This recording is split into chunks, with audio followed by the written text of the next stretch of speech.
The one thing about human connections is that it can be quite difficult to be misunderstood, to feel like you're not being understood, or if somebody's consciously or unconsciously misunderstanding you.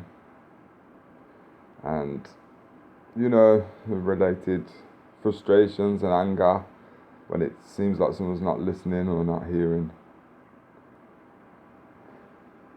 So, with friends, it's a different vibe to being in a romantic connection completely. Somehow you can allow your friends to get away with more, even in error. I think with a wife, with a partner, you sort of expect more because the love that you have is noticeably different, so the love that you expect to receive might be so as well. But the thing about human connection is the deeper we go in connection with somebody else, doesn't matter the context, the more our hidden stuff comes out. So if your girlfriend or husband or whatever is being affected by something that you've done or said, even if your intention is pure and it was just innocent or accidental, we have to understand that everybody has specific themes that they're working with in their life in terms of getting over the trauma. So one word might have a particular weight to it. You could say one word and not even mean the same as what it means to somebody else, but it can still hurt them. And so your partner might react in a certain way, in a less than emotionally mature way. But then that's going to trigger us to have the opportunity to respond in a mature way or not. Because hurt, it's very difficult to break the cycle and the chain of hurt. If I hurt somebody inadvertently and then they hurt me back, maybe a bit more consciously, purposefully, but they're acting from a place of hurt,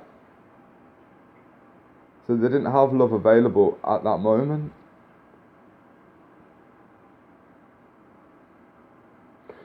Let's face it, we all just want to love each other. Sometimes we're very clumsy in our movements. Sometimes we try to rush ahead. Sometimes we try to hold back. There is a flow that is not a good surfboard. Thoughts are the downfall of humanity. Thoughts are where belief lives.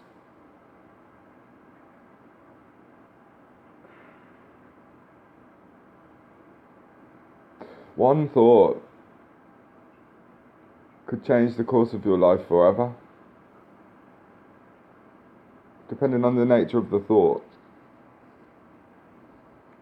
But we're all destined for greatness. All that scraping the bottom of the barrel of life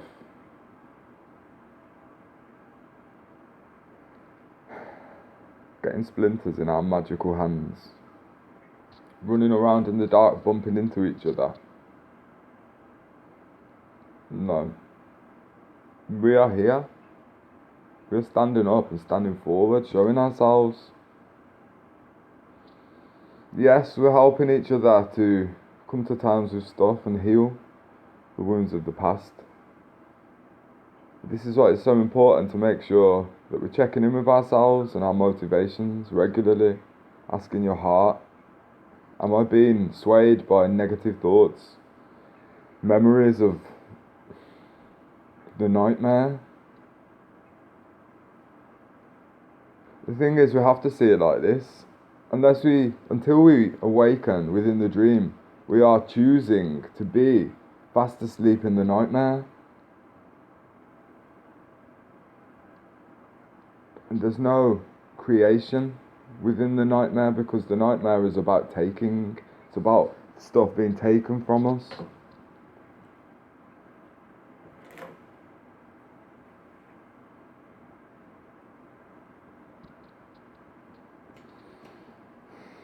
I suspect a lot of people would probably accuse me of not really knowing what I'm talking about if I talk about relationships, because I'm not in one, am I? And I haven't really got much to show. Show and tell. But actually, the fact that I haven't been in a relationship has been the perfect training ground, because I don't have to study people in relationships. I have to study me.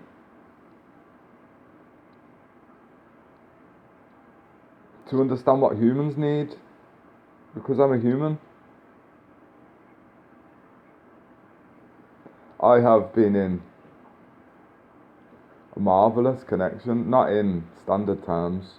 We haven't even touched each other.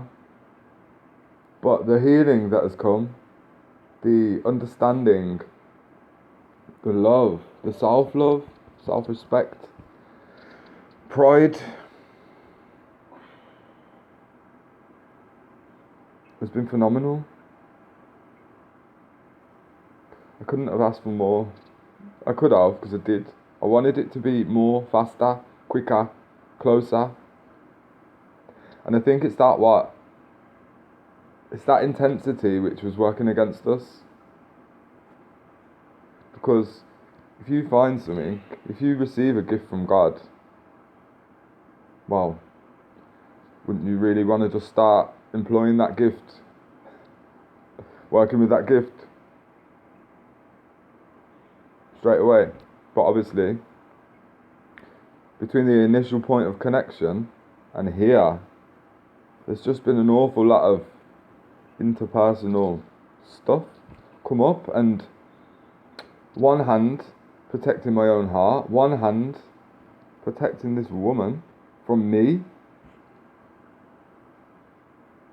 It hasn't been flowing.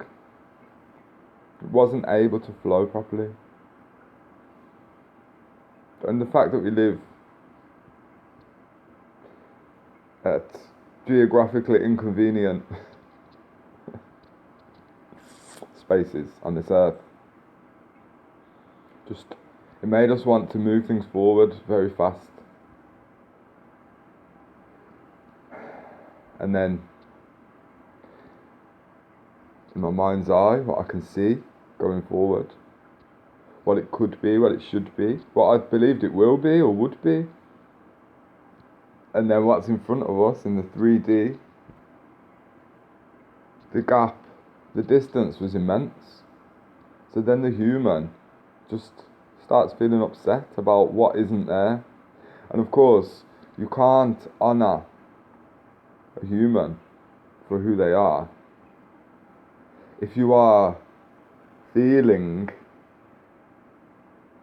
any way emotionally about who they are. You can't say, I love you, thank you for existing, but please could you just not do that, that and that? That would be great for my comfort levels. It's not great, is it, to say to somebody, who you are being is disturbing me.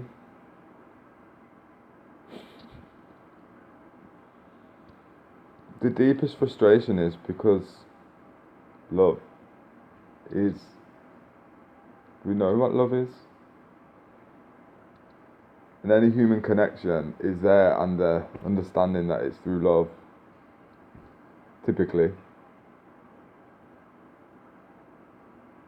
So you feel this love, but then you can't translate it into action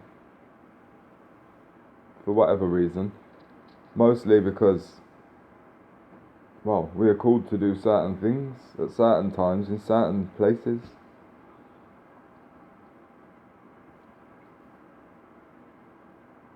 So, I guess I just want to say, don't give up on love. I haven't. Even though some people might see or think that I've had it taken from me. That's not the case, because love lives in me. I am love.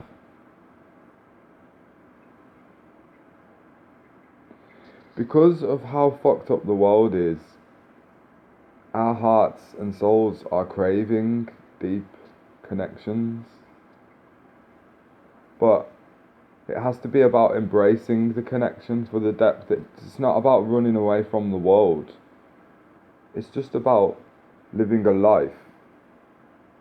And romance being part of it by two people's lives aligning at the same time without trying, without efforting. We're always where we're supposed to be.